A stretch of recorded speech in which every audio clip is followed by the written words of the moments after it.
சிறகடிக்கும் ஆசை சீரியலில் பார்த்தீங்கன்னா ரவீன் ரெஸ்டாரண்ட்டுக்கு நீது அங்கே ஒரு பையை வைத்து விட்டு செல்கிறார். அவர் சென்றதும் போலீசார் அங்கே வாரார்கள். அந்த பையை சோதனை செய்து பார்க்கும்போது அதில் சட்டவிரோதமான மது பாட்டில்கள் இருப்பது தெரிய வருகிறது.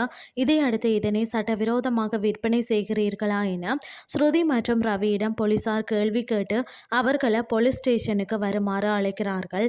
ஆனால் அந்த நேரத்தில் ஸ்ருதி யோசித்து பார்க்கும்போதோ இதை நேத்து தான் செய்திருக்கிறார் என உறுதியாக நம்புகிறார்.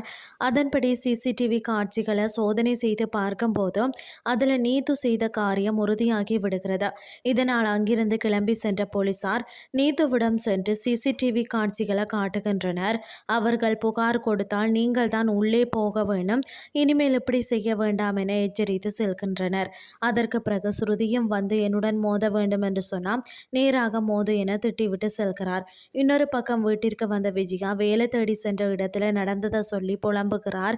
அங்க மீனா தான் இன்டர்வியூ எடுத்தார் என்று சொன்னதோ, அப்படியா, மீனா முதன்முறையாக விஜயாவையே கேள்வி கேட்டாரா என அனைவரும் விழுந்து சிரிக்கிறார்கள்.